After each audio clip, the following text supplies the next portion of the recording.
PHP ধারাবাহিক টিউটোরিয়ালের আজকে পঞ্চম পর্বে আমি আপনাদের সবাইকে স্বাগত জানাচ্ছি। মোহাম্মদ মারুফ সিদ্দিকী। গত পর্বে আমরা অ্যারিথমেটিক অপারেটরগুলো সম্পর্কে কথা বলেছিলাম এবং সেগুলো প্র্যাকটিক্যাল কিছু ব্যবহার দেখেছিলাম। আমি আপনাদের সুবিধার জন্য আরও একবার রিভিউ করছি যে অ্যারিথমেটিক অপারেটরগুলো যোগ, বিয়োগ, গুণ এবং ভাগের সাথে আপনারা সবাই পরিচিত, এবং যে মডুলাস অপারেটরটি নতুন আমরা শিখেছিলাম আপনারা দেখতে পাচ্ছেন এখানে মডুলাস অপারেটরটি মূলত ভাগশেষ নির্ণয়ের ক্ষেত্রে সাহায্য করে। সো আমি আর গত পর্বে কোনো রিভিউ করব না, আমরা আসুন আজকে নতুন পর্বে চলে যাই। আমরা মূলত আজকে যে অপারেটরটি নিয়ে আলোচনা করব সেটা হচ্ছে লজিক্যাল অপারেটর। লজিক্যাল অপারেটর কথাটা শুনে ইতিমধ্যে হয়তো আপনারা কিছুটা বুঝতে পেরেছেন যে এটা আমাদের লজিক্যাল ফাংশনগুলো নিয়ে কাজ করবে।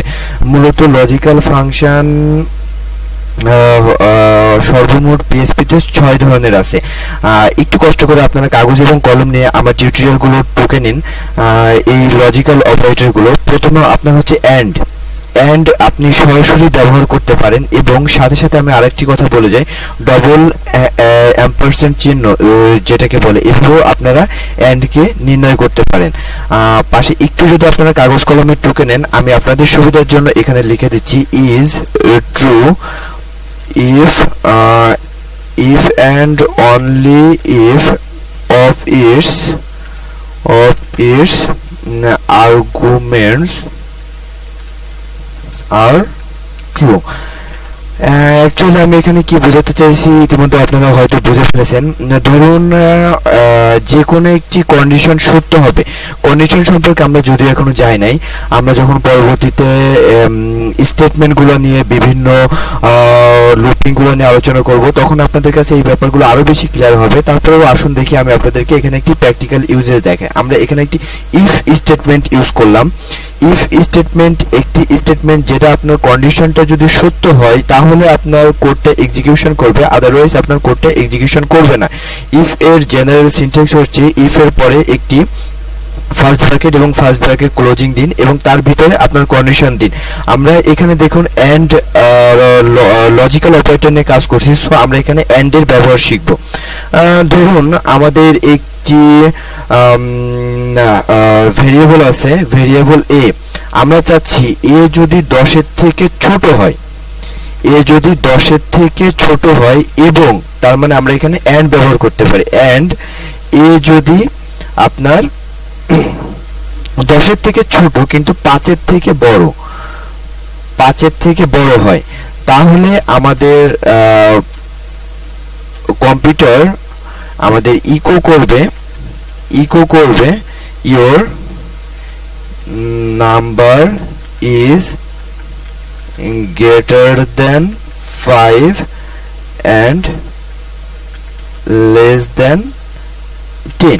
ওকে, ঠিক আছে। এখানে আরেকটা কথা আপনাদেরকে বলে রাখি, ইফ স্টেটমেন্টের সাথে আরেকটি ইলস স্টেটমেন্ট কাজ করাতে হয়। আমরা এখানে আরেকটি ইলস স্টেটমেন্ট দিব এবং ইলস স্টেটমেন্টের ভিতরে আমরা বলে দিব eco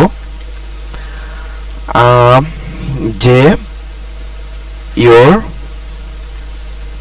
your number is out of range। ওকে, আমরা এখানে বলে দিলাম your number is out of range।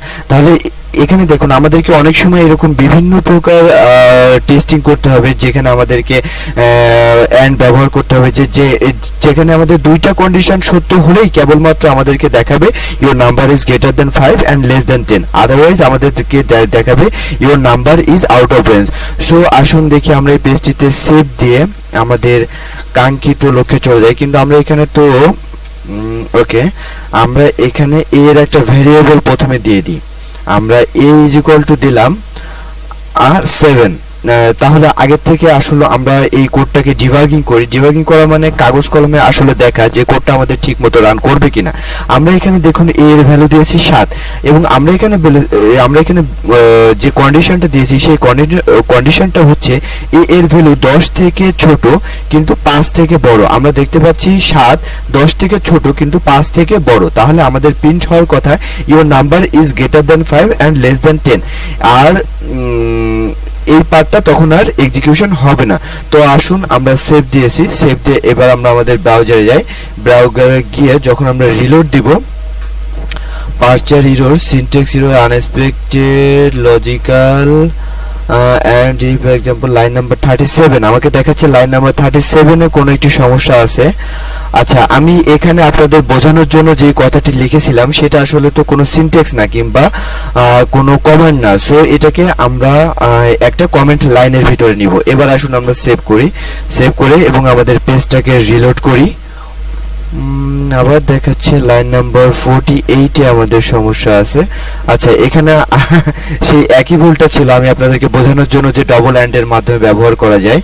এবার আসুন দেখি আমরা পেজটাকে রিলোড দিই। হ্যাঁ, এবার আমরা পেয়ে গিয়েছি your number is greater than 5 and less than 10, অর্থাৎ আমরা যে বিষয়টা এত সময় বলেছিলাম। আসুন দেখুন আমরা কোডটাতে দেখি যে 7 10 থেকে ছোট কিন্তু 5 থেকে বড়। আসুন এবার আমরা একটু নাম্বারটা চেঞ্জ করে দিয়ে দেখি। এখানে আমরা নাম্বার দিলাম সে 15 হলে আপনারা বলুন এখানে কি হওয়ার কথা। এখানে অ্যাকচুয়ালি হওয়ার কথা যে আমাদের প্রিন্ট করবে your number is out of range, কারণ 15 10 থেকে বড়। আমাদের প্রথম শর্তটাকে সে মিস্টেক করছে, আর পরবর্তী শর্তটা তো অবশ্যই যাওয়ার কোনো প্রয়োজন নেই।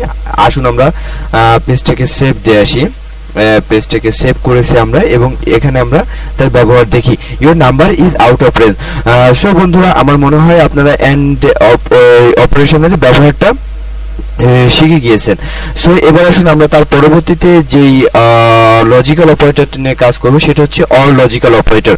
অর লজিক্যাল অপারেটরের ব্যাপারে আপনারা একটু কাগজ কলম নিয়ে ট্রুকে রাখুন। Is true if it's single, যে কোনো একটা সিঙ্গেল আর্গুমেন্টস ইজ ট্রু, অর্থাৎ এই ক্ষেত্রে যেমন দেখুন এন্ড এর ক্ষেত্রে আমরা বলেছিলাম যে দুইটা আর্গুমেন্টই তার সত্য হওয়া লাগবে, কিন্তু অর এর ক্ষেত্রে আপনার এই দুইটা আর্গুমেন্টের যে কোনো একটা আর্গুমেন্ট সত্য হলে আমাদের কন্ডিশনটা ফুলফিল হবে। সো আসুন দেখি আমরা একটি প্র্যাকটিক্যাল ইউজেস দেখি। আমি বড় কোনো কোডে যাব না, আমি আপনাদের ইফ স্টেটমেন্টের মাধ্যমে জানাবো। আর আমি আপনাদেরকে আবারও বলে রাখি, আমি এই প্রত্যেকটি স্টেটমেন্ট আপনাদেরকে ক্লিয়ার করে দিব। সো আমরা আসুন একটি স্টেটমেন্ট চিন্তা করার চেষ্টা করি। আমরা এখানে একটি ভেরিয়েবল নিলাম যে আমাদের হচ্ছে যে যদি 10 থেকে ছোট হয় অর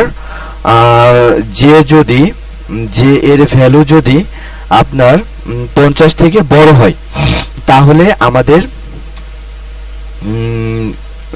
আমাদের প্রিন্ট করবে echo your number is in range।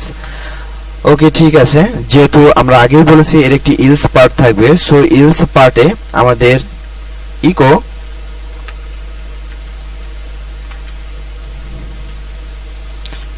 your number is not in range.